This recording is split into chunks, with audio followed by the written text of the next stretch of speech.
Welcome to Fraction of a Teacher, the podcast where two trainee maths teachers share our journey from changing careers into the wild world of teaching. I'm Francis. And I'm Jen. Join us as we reflect and just have a laugh about life in the classroom. So whether you're thinking about starting a career in education, you're already a trainee teacher in the thick of it all, or you're just curious what it takes to shape young minds, you are definitely in the right place. So let's dive in. Hi everyone, welcome back. It's Jen and it's Francis. Hi Francis. Hello Jen, how are you? I'm really good. I'm full of emotions actually because I feel like we're so close to the end now, but we'll get into that. How are you feeling? Yeah, that weird bit of running out of lessons to plan. You know, it's this really strange feeling getting to the end of this placement and whole mix of emotions, as you say, and just kind of looking forward, looking back. And it'll be really good to chat. Yeah, it kind of naturally felt like a really good time to talk about our placement B and what we've learned, how we found it, in contrast to placement A. But I do have a quick story to almost try and make us make sense of these emotions. If you're willing to kind of jump on with me, Francis. Yes, always slightly Love that. And there's a Always. Well, this is something that I used to use a lot, kind of in my previous role within psychology, but I still use it a lot now, and I'm definitely going to use it moving forward. I don't know if have you ever heard of the blob tree? I have heard of it because my wife has seen it used in training. So yes, I know. Hopefully our listeners are quickly Googling to find out what it is. Yes. Yeah. So I'm familiar with the blob tree. Perfect. And I've emailed you a copy earlier, so hopefully you've got that printed out in front of you ready to go. This all fits now. Okay. Yeah. Okay. Good job. Excellent. And for anyone on who's obviously listening who can't see us, we will post this on our socials. But the blob tree is pretty much a genderless blob, for lack of a better word, in a variety of different kind of locations on a tree, and it helps people to kind of describe their emotions when they may not be able to use words. So there's lots of different varieties. We're going to use the original, the OG blob tree, because it gives a range of emotions. So I kind of want us to take a minute, or less than a minute because we're on a podcast. I might have to put some background music on if we take a little bit too long, to kind of right where we were at the very beginning of placement B in terms of which blob portrays that for us, and then where we are now on our final week of placement B. I'll never get bored of saying that. On our final week of placement B. Awesome. So are you happy if I do it early in placement B? Because I feel like a couple of weeks into placement B, I've just identified a blob that was where I was. I think that's great. And I would absolutely say that there's no rules to using these blob trees. It really fits the individual, and it's not something that you necessarily need to share with the group, or like normally you would maybe not have a child share. It really is for them to help identify their own kind of emotions as well. But Francis, I'm going to ask you to share. Otherwise it becomes a very unhelpful starter for us. It will work a lot better if you can see what I've done. Yeah. Okay. I'm going to get colouring. Okay, let's go. Let's get colouring. I'm going to put some music on. I love the idea of these. Yeah, they're great. And I think, again, it really just helps people to really start identifying with how they're feeling, because I don't know about you, but I've definitely met kids who just go, I don't know how I'm feeling about that. And actually having a visual representation, even that's colors or words on a wall, makes that conversation a little bit easier rather than a blank page of tell me what's wrong or tell me how you're feeling. I just feel like it starts to help break down some of those barriers of, trying to help them develop emotional intelligence and emotional awareness. No, I think you're right. And it's so hard starting with a blank page or being asked a big open question with no prompts. So I love this. Okay. Right. Go on for it. So colors and everything. Well, what I've done here, we'll have to share this, is that's, I think, early-ish in placement B. I'm kind of looking a little bit worried off a lower branch, thinking, I suppose, ending placement A on a bit of a high, feeling really great, feeling like not that I'd mastered teaching, but maybe feeling like a reasonable fraction of a teacher. And then suddenly realizing how much I didn't know, how different things could be, how questioning stuff that I thought was more set or more certain. So I think that's probably the lower one at the start. But then actually I've sort of coloured in halfway, 2/3 of the way up the tree. There's a guy, a blob, on a platform, looking reasonably happy, having climbed a fair way up. And I think that's probably where I am now. Like, I don't feel I'm at the top of the tree. I'm not quite laughing and mastered it all. But actually, I feel like I'm in a much more solid place and benefited from the kind of fall back down and hang off the branch and climbing back up. So that's my journey. which I'll share. Nice. Yeah, we'll definitely share these on socials because I think they're just so helpful to see. And I also would love to hear if people use this, like current teachers use this as well. But love that. Like your journey. Love that. All for it. Perfect. Easier or harder than you thought as a starter? No, it's really good. I think what's cool is that you don't have to find the words because you can just see the emotion and identify it. And I think that's what's really cool because so tricky sometimes to find the words to describe emotions. So I love it, but I want to see yours now. And I'm really intrigued as to whether you've chosen the same ones as me at all. I'm guessing not, but let's see. Okay, so I'm going to show you mine. So my start is blob on the very far right, looking slightly isolated. Right at the end of that small branch. Yeah, kind of also looking at people who are all kind of hanging out together and almost wanting to be a part of it. And I would be very much say that I also finished placement A on a high. I made some great friendships with the teachers I met. I went back to being the outsider, and I don't really like that feeling. I get a lot of confidence from the relationships I have, and naturally being a new person in a school, you haven't established that level of trust and relationship with the kids or the teachers or your mentor. And whilst I knew it would come, or I hoped it would have come, there's still that feeling that you have to sit in that's quite uncomfortable because you are that new person. So I think kind of retrospectively, and this is a little bit deep, I think I sat there almost looking at the blobs next door going, I know I'll get there, but I know where I have to sit in this now. Sense of awareness for me that I'll be okay, but I have to wait this feeling out. So I feel like I started there, and I think the first few weeks were a little uncomfortable. And then we actually ended on the same place. I don't know if you see that. We ended on the same place. That is awesome, because there were a lot of blobs to choose from. So go on. So I feel like I've gone a little bit of a roller coaster with this. There's been some lows, there's been some highs. My identity as a teacher, I feel like I'm on a solid ground. I know what I'm good at. I know what I want to continue to develop. I know what I still need to work on. And I think that's a really solid place to enter my ECT year. So I feel like the way the platform sits going, I've got a PGCE behind me. I'm not quite at the top of the tree. We might review our fractions later on. I would love to. I think that's a plenary. It's got plenary written all over it. Let's write that down. But I really think there's something about sitting there and feeling like, okay, I'm ready to move on to my next chapter in my teaching career. And almost not have someone always at the back of the classroom, have that little bit of like more freedom with my classes and feel like I want to become the teacher who I want to be. I love it. I think you're putting a lovely sort of positive perspective on it. The bit I'm still really conscious of is that I took a much bigger dip in terms of confidence, in terms of where I felt I was as a fraction of a teacher, perhaps as well, in that early in the second placement. And how's it going to feel going into a new school? So a school I haven't worked in, do my placements on the PGCE year. At the moment, really keen to do what I can to help smooth that transition from second school in this placement into sort of permanent school and be able to kind of hit the ground running in September when, as you say, you're the only teacher in the room and when it's going to be pretty busy. The kids are going to be looking to you to, tell them how the school runs and you might not know.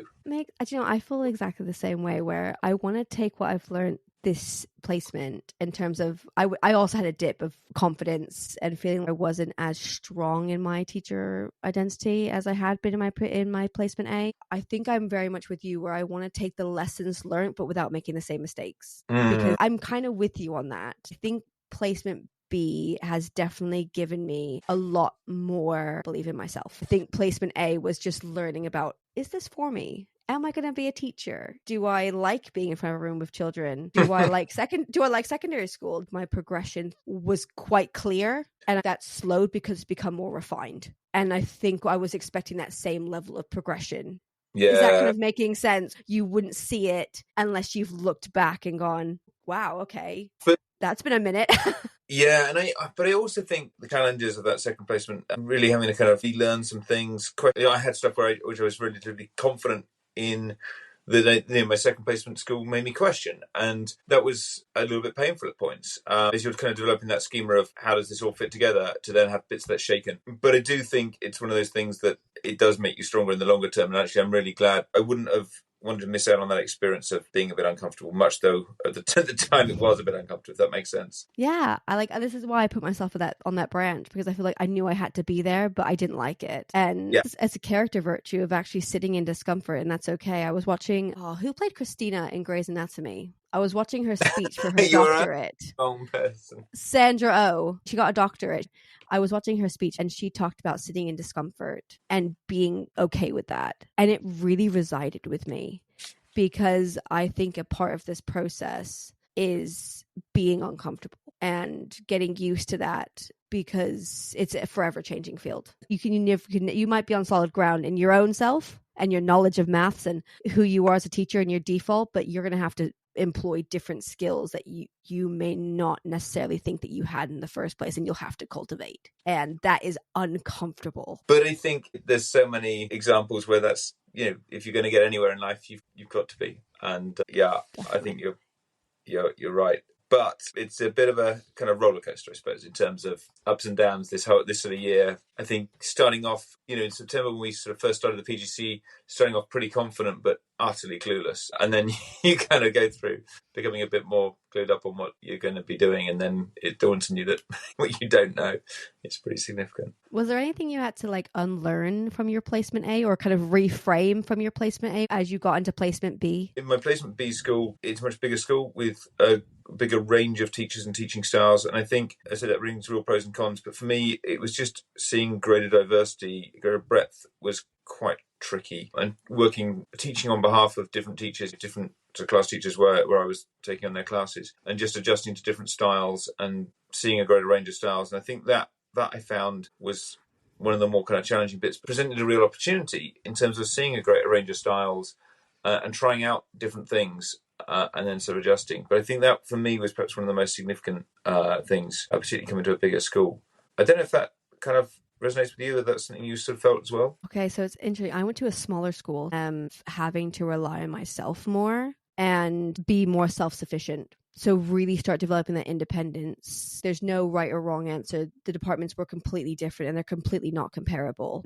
But it definitely showed me where I wanted to be in the future, because my CPD need to be more proactive. So it definitely gave me an idea of what I wanted from my next school. And it really helped me to inform my questions I asked the school to know whether I would be a fit for that school or not. And I don't know if I would be that confident having not been in my two different placements. Definitely. Yeah. And I think coming into teaching at the start of this, I underestimated the different types of schools there are, and the way that schools very geographically close do their business in a very different way and both be successful. There's not just one way of achieving this. And I think something I therefore underestimated was the benefit we would get from that second placement, the contrasting placement, the second placement was intentionally chosen to be different to the first one. And I think, that's clearly part of the design of the training we've done, is to make you go through that uncomfortable. Because I think the majority of us in our kind of cohort, in our maths PGC trainees, I think we all, to a greater or lesser extent, felt that real sort of shock and the contrast. Even the policies being different, all of those things interact to make it a completely different learning environment. And if you were to put those students in a different school, they would have possibly been different kids. Then having to hone those skills that I thought I could translate to every single classroom and not being able to. And so that was my absolute takeaway, is what adapting my teaching looked like. And it's not just, here's my worksheet, here's different levels. It's approaching the class, the school, how I address students, how I hold myself, the jokes I make, or I've not shared Taylor or my birds with many of my classes. So the whole ethos of the school is just very different. And that's been a lovely reflection, because it's taught me so much. And I think, again, it's one of the many benefits of that is that as we go into our first roles as ECTs, it's kind of knowing we're going to be very uncomfortable, but we've got a bit more of a breadth of experience. That passes relatively quickly. It didn't take too long to kind of get to the point where you work out what's going on, you work out how it's different, you work out how you've got to adapt for it, and then you begin to kind of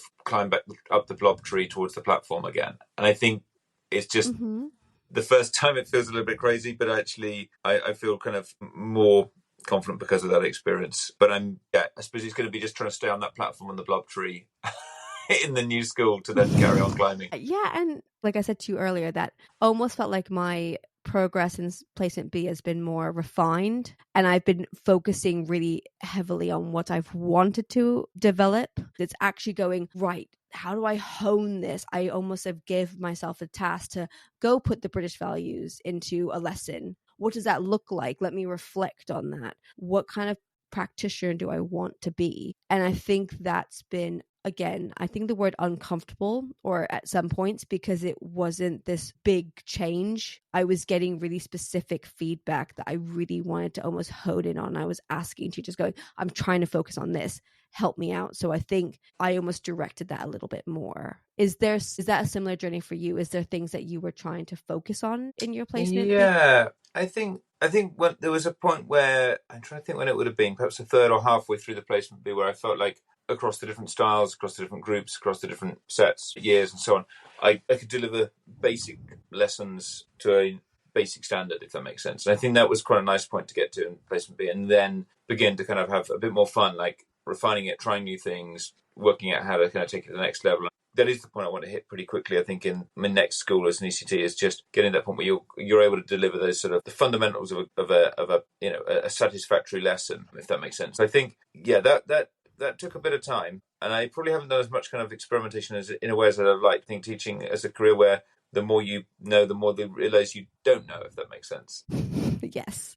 Yes. I think that's kind of it's kind of a tough thing. You get to the end of the year and you think, wow, have I spent a year learning quite a bit, or have I spent a year learning how much more there is that I don't know? One of the things I've been able to do slightly better, I think, in the second placement. I think that time in January back at uni was helpful for that, taking a step back and then beginning to look at that kind of relationship. And I enjoyed the assignment 3, designing a scheme of work. That I think was another bit of just thinking back to practice and then applying it in a school and then reflecting on that. So yeah, I've enjoyed that. Do you think you've improved as a teacher during placement B? And if so, if you had to kind of put a word or two to it, how much? I think on first glance, I wouldn't say I probably did as much as I wanted to, but when I really unpick what I've achieved, yeah, I definitely have improved. And through the hard times, I've improved as well about, what disruptive teaching looks like in terms of not being able to teach consistently, having to constantly rebuild the relationships very fast with students. When I'm out for a week, I'm here for a week, I'm doing that for a week. But I, like you, really enjoyed assignment 3. And I felt like it was a time for me to showcase the kind of practitioner I want to be. And I'm really looking forward to going to back uni next week, where we have to present back aspects of our assignment 3. Looking forward to seeing how people took that, because it was a very open assignment in terms of create a scheme of work. That was pretty much the parameters of our assignment 3, and then deliver it and then evaluate it. So you could have taken that anywhere. And I think your focus on that will be very linked to the practitioner you're hoping to become, because you've been pretty much given free rein to try something out, as long as it was evidence-based. Would you say it's fair representation of assignment 3? Yeah, definitely. I think you're right. And even I think looking beyond that sort of ECT, I know it got you thinking about some of the aspects which would normally be considered by the head of department. What kind of ethos, what your priorities were, how you structure learning. So it was quite cool to be able to sort of think like that and be given pretty free rein. My school were brilliant at supporting me and letting me do pretty much what I liked. Yeah, likewise. Which I'm really grateful for, because again, in terms of that kind of period of experimentation in your career, to understand what works and what doesn't. Yeah. And I think if you asked me to put a word to it, I would say that I've become, and I'll use a word that my mentor used in my final assessment of me, Jen's become a very metacognitionally driven practitioner, is the word that she used. And I just said that awfully. But we had a really good CPD, like ITT topics about metacognition. I took it to my mentor. We then played around with it in the lesson. I don't know if I told you this. We had the students predict what they would get on their test after they did their test before we graded it. And that really stemmed this want to get my key stage 4 students to start thinking about their thinking. And my whole scheme of work was about being metacognitively driven. Yes, I said that really well. Good work. And it like a metacognitively rich scheme of work, and the research behind that. And that's something I'm really proud of. I've really focused on, and I'm glad it's been picked up by my mentor and SLT, because I've shared it with SLT. he just did an MA in metacognition, and I got some great feedback. So I think for me, if I wasn't in that school, would I have had that development? Possibly, to the level that I feel like I've focused on it.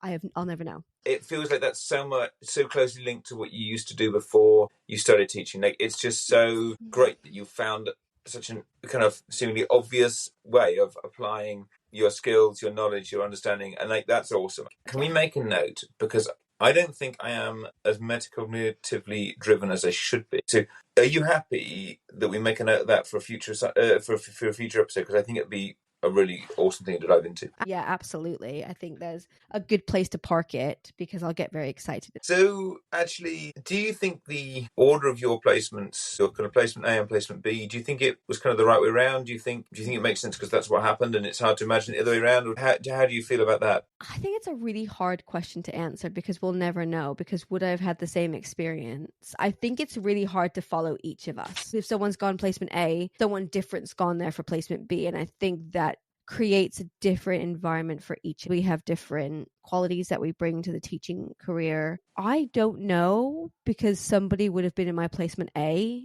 and I don't know about the experience I would have had having to follow a very tough act, which is any of our trainees that are with us. I certainly would not want to have followed you because you are. No, I think we're quite different. I think they'd have been, if you'd been in a placement first, they'd have been like, "Oh, this guy's a bit dull. He's not this cool, interesting American." I love your top, by the way. Thanks. For anyone who can't see, I'm wearing an American flag on my top because it's nearly the 4th of July, which is the day we qualify. How good's that? Although at least this week I'm not outnumbered by Americans. How wonderful was Jocelyn, though? That was amazing. Honestly, I wrote so many notes in the most enormous mind map during our chat. So I'm really excited about putting into practice some of her suggestions in the really short term. So that's going to be great fun. I need to go through and work out how I'm going to do that. But yeah, so that was really fun. And actually, I think we've got a couple of guest episodes coming up, which are going to be, again, interesting. Just getting different perspectives has been great. We have a very, very special guest next week, and I cannot contain myself how excited I am for this guest for the next episode. It's gonna be a wonderful, wonderful episode to, I guess, do we say round off the season? Yeah. I'm really excited about that. Awesome. Was there much else you were thinking about for placement B? Because I think we've sort of already set ourselves up with a bit of a plenary when we get around to it. So what else? Anything else on your mind? I just want to normalize that. It's okay to maybe have a dip or think, gosh, what am I doing here, or how am I going to manage? Because it really is so normal. And I remember our PGCE mentor saying it to us, going, you might feel uncomfortable, and not really giving it the time of day and thinking, oh no, I'll be fine. Like, this is who I am. But actually, I really should have taken note of that because I definitely felt it. If anybody's had a really good placement A or a really not so great placement A, my one bit of advice would be park it. Park those decisions, park that feeling, and don't let it go into your placement B, because you have a brand new time to reinvent yourself as a teacher and focus on what you want to do with people who don't know you. They don't know what's happened. So yeah, I would say my one bit of advice for anybody is park it at Christmas, take the time back at uni, and then go back in with a fresh head. Yeah, and I think the only thing I would follow that up with is I had a really good conversation with my mentor, perhaps 3-4 weeks so my mentor in school, the experienced maths teacher colleague, I was really open with her and said, I'm not feeling great about this. I'm feeling like I've moved backwards, not moving forwards in terms of my teaching, and really sort of talked about it. And I think that was brilliant. And actually, we talked a bit about feedback and how best the school could give me feedback, how I can best sort of work with them on responding to that and things. And I think that was a really healthy conversation to have. So, yeah, that would be the other bit of advice is, don't be afraid to talk about it. And I think that really helped get me to the point where I could make the most of that second placement.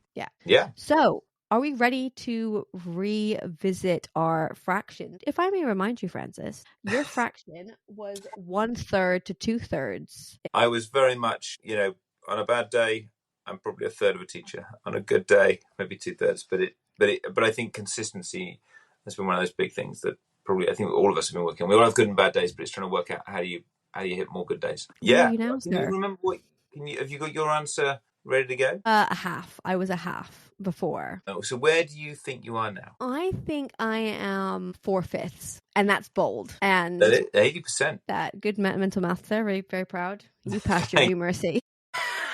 That's lucky. Yeah.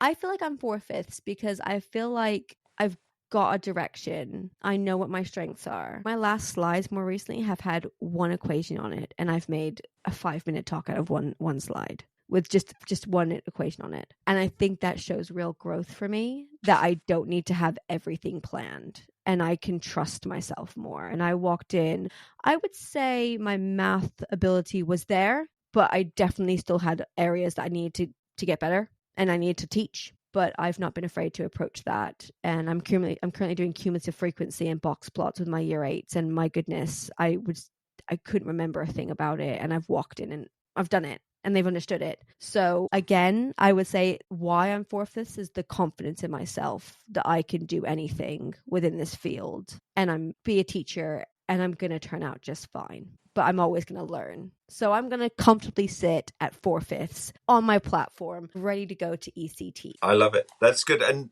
I love the way you've related it back to our blobs. That's why I'm on a platform, buddy. I just need that 1/5, you know? It'd be a shame if the Fraction of a Teacher podcast got fractions wrong.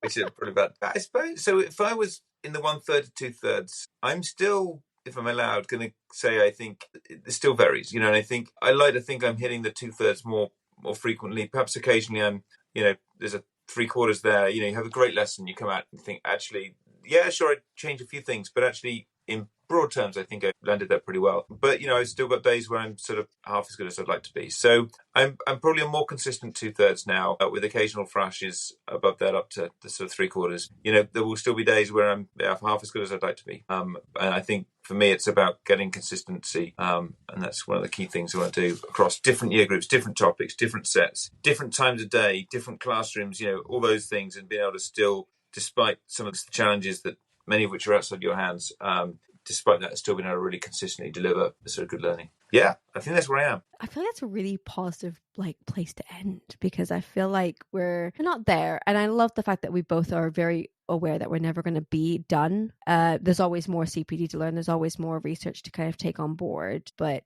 I think it's going to be a really interesting next year. And we have every intention of carrying on the podcast to the ECT era, by the way. So if you've tuned in and you've loved this, we've got one more episode with this season, with maybe 2, depending on how it goes. But I think we're going to stick with 1 with a very, very special guest. And then we're into ECT and we're into a different era. But I think the learning will still be there. Well, completely. And I think there'll be a whole lot of new things to get used to. I'm sort of expecting a few realizations of, wow, okay, we've got to think about that, sort of realizations that the learning curve. We think we knew it, and then we didn't know anything. Yeah. Because our mentors did so much for us. Yeah, and just having that, you know, that ability to sort of the support in reflecting at the end of a lesson, you know, them spotting stuff that you didn't necessarily spot. I think all those little things that you probably need that next step. You know? I agree, though. It's about letting the reins go a little bit more. We've done it with our mentors at the back of the room, and they're saying we're good enough. We now have to go put everything we've talked about into practice and do it. We've got to go jump off the high board in a diving board and just go, off you go. You're ready. Exactly. Wait for utter perfection before you do that. I think that's the key thing, is that, you know, you're going to be doing that from a 4/5, 2/3 position, and you've got to just go with it. And as we said here, I even narrowed it down, you know, being okay with discomfort, being comfortable, being uncomfortable, which I thought was great the way you explained that. Yeah. We've got a lovely bunch on our PGCE, and it's going to be great to meet up with people, even just messages occasionally, just checking in with each other. It's going to be great to continue that kind of peer support. Yeah, and you know, it would be nice, because I know that we won't be seeing each other very often, in terms of we'll be at different schools and life will be busy, but the fact that we can still get together and do a podcast and actually catch up on how we're doing, it'll be even more important than it was this year. We won't be going back to uni for ITAPs and things. So I think, keeping that, and it's kind of nice in a way, being in different schools, different contexts, and you can just talk about it, take sort of the kind of immediacy away, and you can, I think, reflect in a nice way. And I hope everybody realizes that we're definitely going to be being on the paddleboard and in the boat over the holidays. So I hope they can just picture us kind of hanging out, planning the next season on paddleboards and boats and kayaks in the middle of the swinging around. Absolutely. So I've got blob tree now, and my summer holiday blob is got to be the one who's just enjoying the rope swing and doesn't have a care in the world. That's where I want to be in a couple of weeks' time. Oh, 100%. I think I'm the one that's going to be helping someone up a tree, or maybe just climbing a tree. I'm not very good at climbing trees, but I can be helping someone up to climb a tree. Summer 2025. I've written it up on the blob tree, ready to go. Summer 20. Love that. Perfect. Just give it. Maybe we'll find one with a paddleboard in the back, and I'll make one. I'll stick it in the back there. Additional blob. Awesome. Well, it's been an absolute pleasure. Lovely to chat, and really excited about our next meeting in person for final week of our course next week, and then very shortly our next episode, the final one for the season. Yep. Awesome. Thank you, Jen. Until next time, I hope it all goes well. Have a good week, everyone. Bye. Bye-bye. Thank you for listening to this episode of Fraction of a Teacher. We hope you've enjoyed it as much as we've enjoyed recording it. Please share a link with your fellow teachers and friends. We release new episodes every second Thursday morning, UK time.